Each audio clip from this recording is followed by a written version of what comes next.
नमस्कार, good morning India में आपका स्वागत है। मैं हूं अदिति राजपूत। पुणे से शुरुआत कर रहे हैं, जहां पर सैनिटाइजर बनाने वाली कंपनी में बड़ी आग लग गई, जिसमें 18 लोग अब तक अपनी जान गंवा चुके हैं। इसमें 15 महिलाएं शामिल हैं। यहां पर आपको ये भी बता दें कि कल दोपहर ये आग लगी है। इस फैक्ट्री में ज्यादातर महिलाएं ही काम करती थी और करीब 20 लोगों को दमकल कर्मियों ने बचा लिया, जबकि 5 लोग अब भी लापता बताए जा रहे हैं। इस हादसे के बाद केंद्र सरकार की तरफ से मृतकों के परिजनों के लिए 2 लाख रुपए के मुआवजे का ऐलान किया गया है। प्रधानमंत्री मोदी ने भी हादसे पर दुख जाहिर किया है।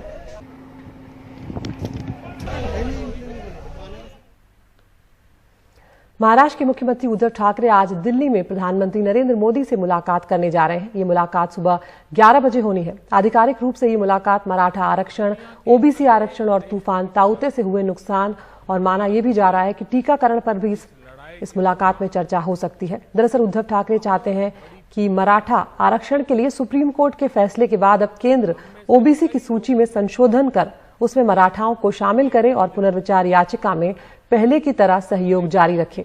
साथ ही आज की बैठक में तूफान ताउते से हुए नुकसान के लिए उद्धव ठाकरे महाराष्ट्र के लिए 1000 करोड़ के राहत पैकेज की भी मांग करने वाले हैं।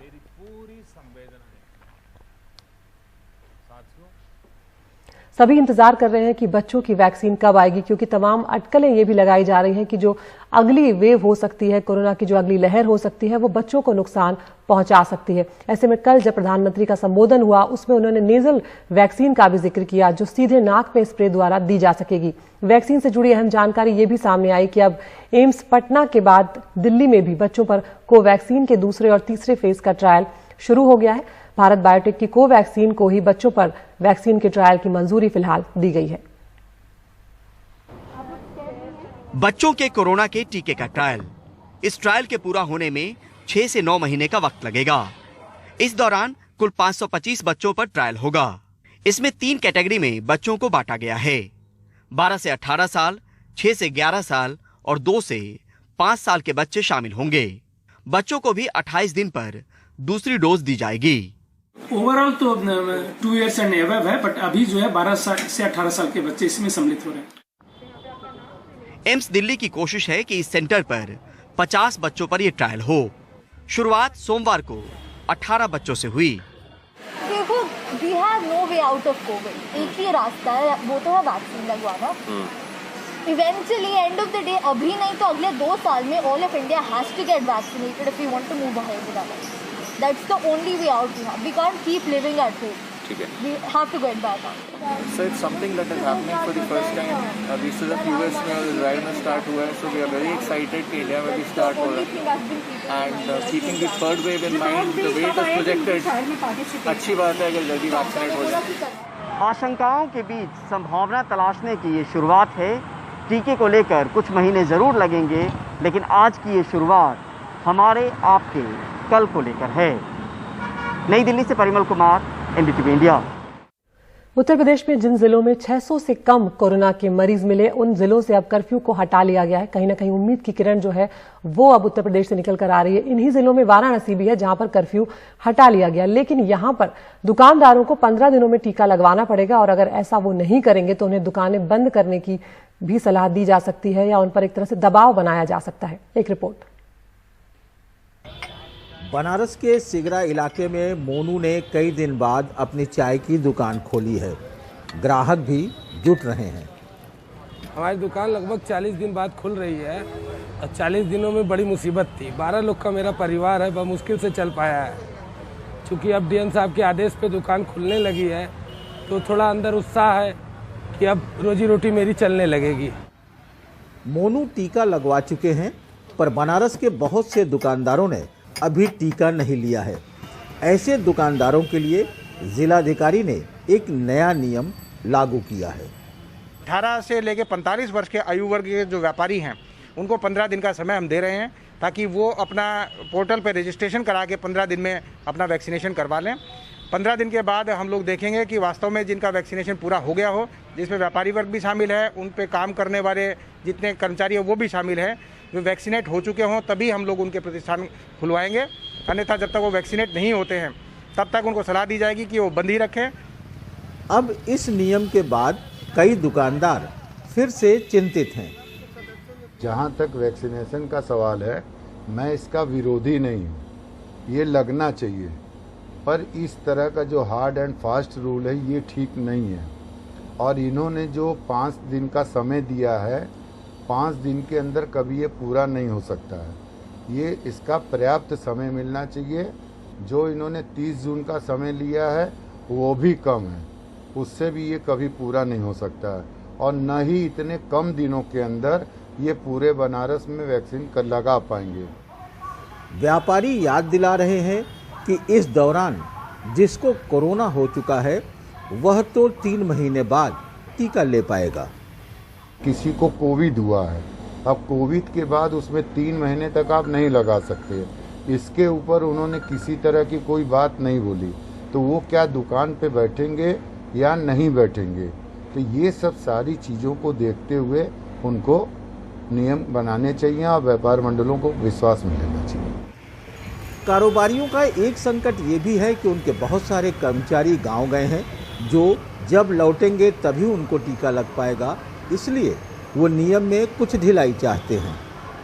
कोरोना अभी खत्म नहीं हुआ है, इसकी लड़ाई अभी लंबी है। लिहाजा जिला प्रशासन की जो मुहिम है वैक्सीनेशन का, इसे व्यापार मंडल के लोगों ने स्वागत तो किया है, लेकिन इसकी समय सीमा और इनके कर्मचारियों को लेकर के जो एक बाध्यता बनाई गई है उस पर इन्हें ऐतराज है, और उनका ये ऐतराज कुछ हद तक जायज भी नजर आता है। वाराणसी से पुरुषोत्तम के साथ अजय सिंह, एनडीटीवी इंडिया।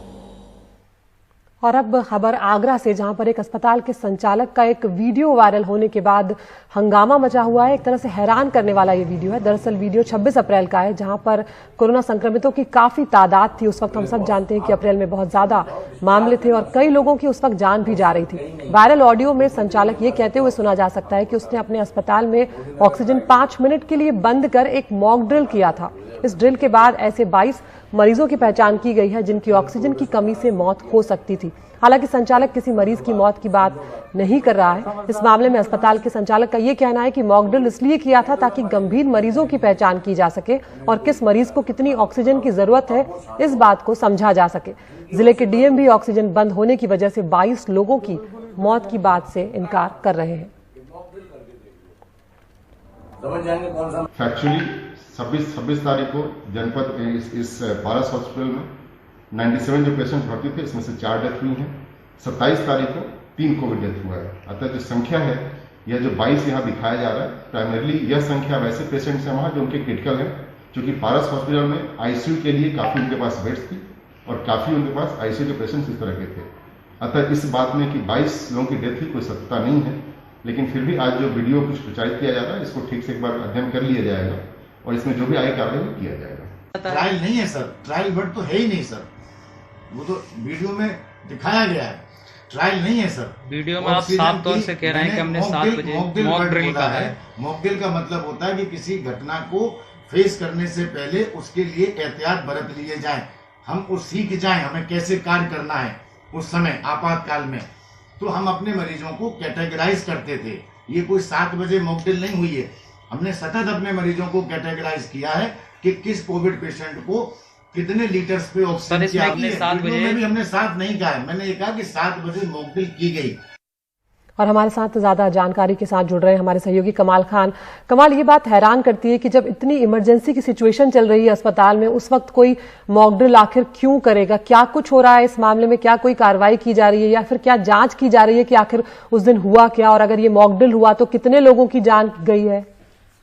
नहीं, देखिए ऐसा है कि वो जो बातचीत का वीडियो वायरल हुआ है उसमें वो ये कहते हुए सुनाई दे रहे हैं जो अस्पताल के मालिक हैं कि जो भी पेंडुलम बने रहे नहीं जाएंगे नहीं जाएंगे। मैंने कहा कोई नहीं जा रहा है, अब वो छांटो जिनकी ऑक्सीजन बंद हो सकती है।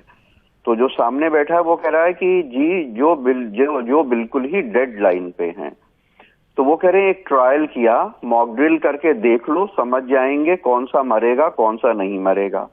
मॉक ड्रिल करी सुबह 7 बजे, कोई कुछ 1-2 शब्द और बोल रहे हैं, फिर कह रहे हैं छट गए 22 मरीज कि ये मरेंगे, नीले पड़ने लगे, ये भी वो बोल रहे हैं। जो वो सफाई दे रहे हैं उसमें ये कह रहे हैं कि हम उसका जो फ्लो मीटर है उससे हम चेक कर रहे थे कि किसको कितनी ऑक्सीजन की जरूरत है और कैटेगराइज कर रहे थे, जो सबसे सीरियस थे, जो कम सीरियस थे। लेकिन ये मरीज नीले पड़ गए, ये सुनाई दे रहा है। वो नीले क्यों पड़ गए, उन्होंने ऐसा क्या किया जो नीले पड़ गए, तो ये सब जांच से ही पता चल सकता है। लेकिन डीएम का ये कहना है कि इतनी मौतें नहीं हुई हैं, क्योंकि वो सरकारी रिकॉर्ड में मौतें दर्ज होती हैं। और डीएम का ये भी कहना है कि जिस दिन की वो घटना बता रहे हैं उस दिन 135 सिलेंडर सप्लाई किए गए हैं पारस हॉस्पिटल को। लेकिन इसकी जांच कराई जाएगी इस मामले की, इसमें क्या सच्चाई है। लेकिन जो बात वो कह रहे हैं नीले पड़ गए, तो क्या भले वो जो वायरल वीडियो है उसमें ये नहीं साफ पता चल रहा है कि उन्होंने ऑक्सीजन बंद की या नहीं की, ये मॉक ड्रिल कैसे किया। मॉक ड्रिल का क्या मतलब है? देखिए, ऑक्सीजन की जो सप्लाई हो रही है वो कितने प्रेशर पे हो रही है ये तो सबको पता ही है, इसमें तो कोई मॉक ड्रिल होने की बात नहीं है।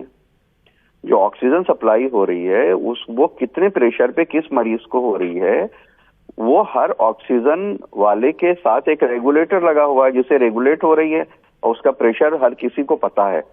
उसके लिए कोई मॉक ड्रिल करने की तो जरूरत है नहीं। तो अब ये जांच के बाद ही पता चल सकता है कि वो क्या कर रहे थे। जी, उम्मीद करते हैं कि इस जांच में निकल कर आए सच, और उसके बाद अगर कोई दोषी तो उस पर कार्रवाई जरूर होना चाहिए। शुक्रिया कमाल इस तमाम जानकारी के लिए।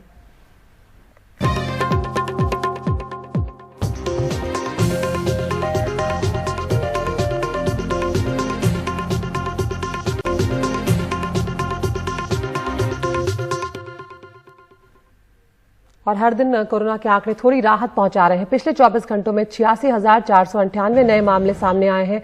63 दिनों के बाद एक दिन में पहली बार जो है जब मामले 1 लाख से कम हुए हैं। 24 घंटों में 2123 मरीजों की जान गई है, यानी कि मरने वालों की तादाद जो है अभी और कम होनी चाहिए, क्योंकि ये तादाद पहले के मुकाबले तो कम जरूर हुई है, लेकिन अभी भी अगर देखा जाए तो 2123 परिवार हैं ये।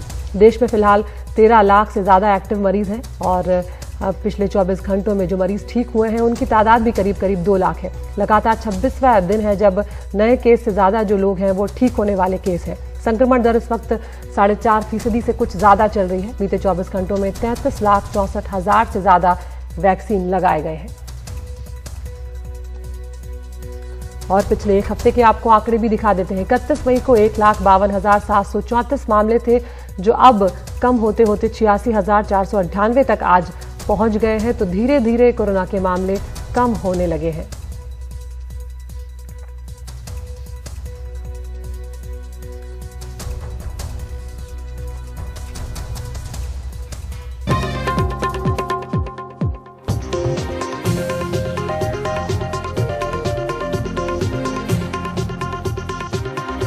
और अब गुड मॉर्निंग इंडिया में वक्त हो गया है टॉप न्यूज का। रोज हम आपको 5 खबरें दिखाते हैं, आपको चुननी है अपनी पसंद की खबर।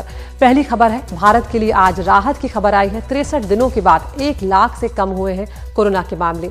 दूसरी खबर है, प्रधानमंत्री का ऐलान, 21 जून से अब सभी को मिलेगा मुफ्त में टीका। तीसरी खबर बिहार से है, जहां पर ब्लैक फंगस के मरीज जहां बढ़ते चले जा रहे हैं, वहीं पिछले 3 दिनों से इलाज के लिए उनके इंजेक्शन तक नहीं मिल रहा है। चौथी खबर है, बीजेपी से मुकाबले के लिए अब टीएमसी जो है वो पैर पसारने जा रही है और देश भर में अपनी पार्टी का विस्तार करेगी तृणमूल कांग्रेस। और पांचवी खबर है, नए कानूनों पर अमल के लिए ट्विटर ने और समय मांगा है भारत सरकार से। तो इन 5 खबरों में से वो कौन सी खबर है जो आप देखना चाहते हैं, हमारे YouTube चैनल पर जाकर आप चुन सकते हैं वो खबर। उस खबर को हम आपको विस्तार से दिखाएंगे। गुड मॉर्निंग इंडिया में इतना ही। नमस्कार।